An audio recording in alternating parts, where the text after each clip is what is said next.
Movie के starting में हम देखते हैं एक जगह माइनिंग का काम चल रहा होता है। वो जगह शहर से दूर एक शांत जगह पर है।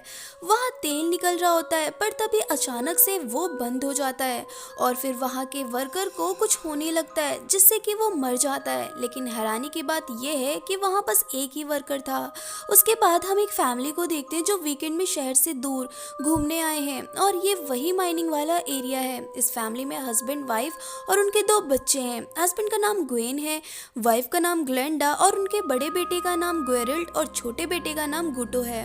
अब आज रात इनके घर एक पार्टी है, लेकिन काम इतना होता है कि ग्लेंडा को अपनी हेल्प के लिए दूर से एक मेड बुलानी पड़ती है और उसका नाम केडी होता है। वो आने में लेट हो जाती है क्योंकि शहर दूर था और वो पैदल आ रही थी, पर वो आने के साथ ही अपना काम करने लगती है। वो अपना काम कर ही रही थी कि तभी गोली चलने की आवाज आती है जिससे कि केडी डर जाती है। वो गोली ग्वेन ने चलाई थी क्योंकि वो शिकार कर रहा था। फिर जब केडी उठती है तो वो देखती है कि वहाँ तो मिट्टी है, लेकिन वो मिट्टी वहाँ आई कैसे, क्योंकि ना तो केडी के हाथों में मिट्टी है। तो ग्लेंडा को लगता है कि वो पहले से ही गंदा होगा, तो वो उसे चेंज करा देती है। उसके बाद केडी की नज़र वही टंगी हुई एक पेंटिंग पर जाती है जो उसे बहुत अच्छी लगती है। वो उस पेंटिंग को देख ही रही थी कि तभी वहाँ ग्वेरल्ड आ जाता है। उसकी बातों से हमें पता चलता है कि उसे केडी से पहली नजर वाला प्यार हो गया है। अब केडी टेबल को रेडी कर देती है। उसके बाद हमें पता चलता है कि आज पार्टी में वो आ रहे हैं जिनको इन्होंने अपनी जमीन का एक टुकड़ा बेचा था। दरअसल जहाँ ये रह रहे हैं वो ग्लेंडा के पेरेंट्स की जमीन है। उनके मरने के बाद अब ये सारी जमीन ग्लेंडा की है। उसी ने अपनी जमीन को बेचा था। उसके बाद हम ग्वेन को देखते हैं जो दो रैबिट का शिकार करके उन्हें लाता है। ये देख केडी डर जाती है और बाहर भाग जाती है। वहाँ उसे ग्वेरल्ड मिलता है जो उसे समझाता है और बताता है कि तुम्हारे कपड़ों पर मिट्टी लगी है। अब हैरानी की बात यह है कि जब वो मिट्टी में काम कर ही नहीं रही है तो बार बार उस पर मिट्टी कहाँ से आ रही है, तो ये आपको आगे पता चलेगा। फिर वो अंदर जाती है तो ग्लेंडा उससे कहती है कि अंदर जाके मेरे कपड़ों में से चेंज कर लो। फिर वो चेंज करके आती है और जब वो वापस आ रही थी तो उसे ग्वेन मिलता है। वो उसे परेशान करने लगता है, लेकिन केडी उसे इग्नोर करके वहाँ से चली जाती है। और तभी ग्वेन को एक सॉन्ग सुनाई देता है जो कि उसके कान में बहुत चुभ रहा था। फिर हम गुटो को देखते हैं, वो नशे का आदी है। वो ज्यादातर नशे में ही रहता है। उसकी इस आदत से पूरी फैमिली परेशान है, इसलिए वो गुटो को भी वहाँ लाए हैं ताकि उसे वहाँ कुछ भी नशा ना करने को मिले। तभी हम देखते हैं कि ग्वेरल्ड अचानक से गायब हो जाता है। ग्लेंडा उसे ढूंढने लगती है और सभी से पूछती भी है, लेकिन किसी को कुछ भी नहीं पता होता। फिर केडी गुटो को परेशान देख उसके पास जाती है तो गुटो कहता है कि उसे तुम्हारी मदद चाहिए। उसकी हालत अब खराब हो रही है क्योंकि उसने नशा नहीं किया। तो केडी उसे जंगल में ले जाती है और एक पुराने पेड़ के पास ले जाती है। उस पेड़ पर बहुत सारी नशीले मशरूम लगे थे, तो गुटो उनको अपने साथ ले आता है। और तभी हम ग्वेरल्ड को देखते हैं जो छिपकर इन्हें देख रहा था। इसका मतलब वो गायब नहीं हुआ था, छिप गया था। फिर हम देखते हैं कि उनका पहला गेस्ट आता है जिसका नाम इयोरोज है। वो अपने साथ एक गिफ्ट भी लाया है जो कि एक वाइन बॉटल है, लेकिन वो उसके हाथ से छूटकर गिर जाती है और वो टूट जाती है। फिर केडी वहां आती है, उसी गिरी वाइन को पीने लगती है और एक टूटे कांच के टुकड़े को अपने प्राइवेट पार्ट में छिपा लेती है। उसके बाद हमें पता चलता है कि इयोरोज का काम क्या है। वो ग्लेंडा की जमीन पर माइनिंग का काम करेगा क्योंकि उनकी जमीन के नीचे काफी दबा हुआ तेल है और इसी के कारण आज ग्लेंडा की फैमिली के पास इतना पैसा है। लेकिन ये बात उन्हें इयोरोज से मिलने के बाद पता चला, लेकिन जब तक इन्होंने अपनी कुछ जमीन बेच दी थी। फिर इयोरोज कहता है कि आज सुबह उसे एक और कीमती चीज मिली जो आज के टाइम में मिलना मुश्किल है, लेकिन आज एक वर्कर बीमार हो गया इसलिए काम रोकना पड़ा। इयोरोज ये नहीं बताता कि वो वर्कर मर गया है, ये उसी की बात कर रहा है जिसे हमने स्टार्टिंग में देखा था।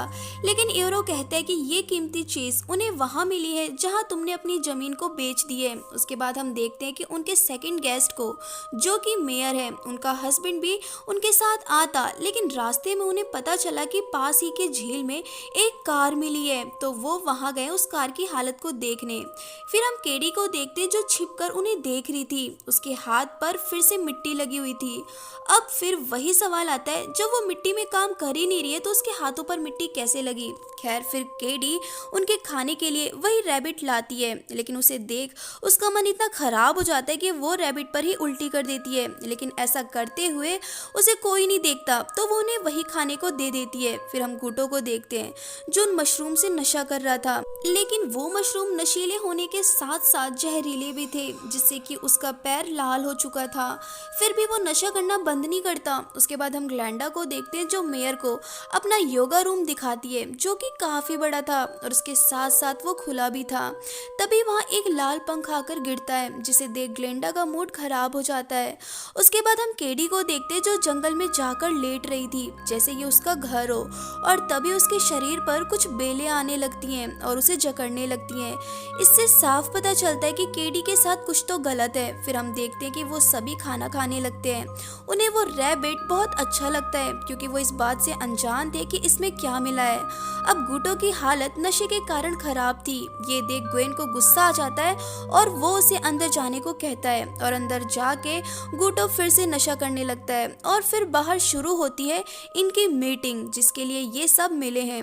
वो मेयर को बताते कि वो कैसे बिना कुछ किए इतनी खुशी से रह रहे हैं। वो बताते हैं कि इस जमीन का अगर तुम सही से प्रयोग करोगी तो ऐसे कुछ भी नहीं है जो तुम्हें मिल ना सके। फिर ईरो से सब समझाता है कि जो जमीनें तुम्हें बेची गई हैं उसके नीचे क्या क्या है तुम सोच भी नहीं सकती।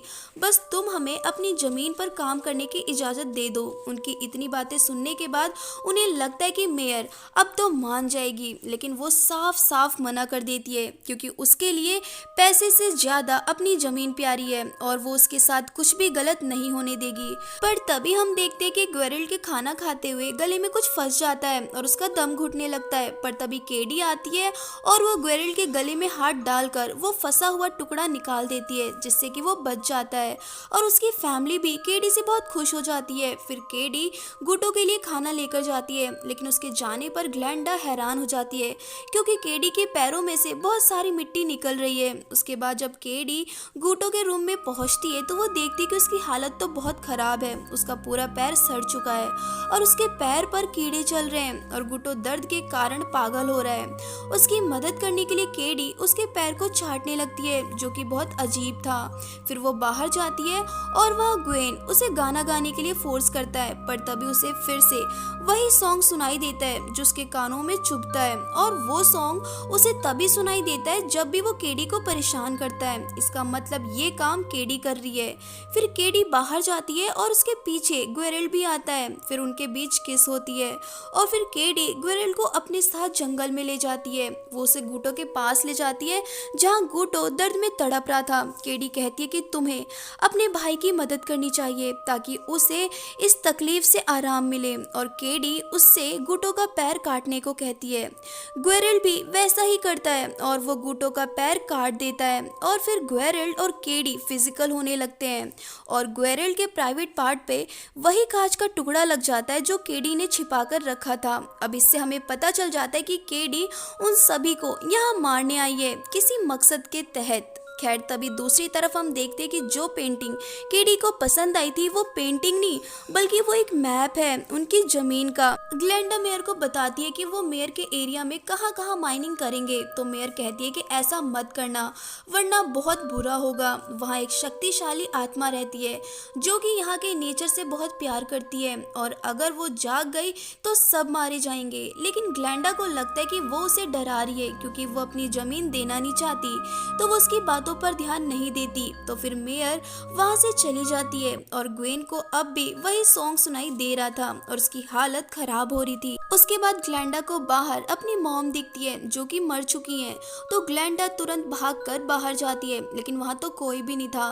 पर तभी वहां मेयर आती है। वो काफी डरी हुई है और वो बताती है कि झील में जो कार मिली है वो केडी की कार है, और वो कहती है कि अगर वो मर चुकी है तो तुम्हारे घर कौन है। तभी मेयर बताती है कि ये वही आत्मा होगी जो इस नेचर से प्यार करती है। उसे बाहर आने के लिए एक मरे शरीर की जरूरत होती है और उसे केडी का शरीर मिल गया। अब हम आपको बता दें कि जब स्टार्टिंग में माइनिंग का काम चल रहा था तभी वो आत्मा अपनी नींद से उठ गई थी और उसका पहला शिकार था वो वर्कर।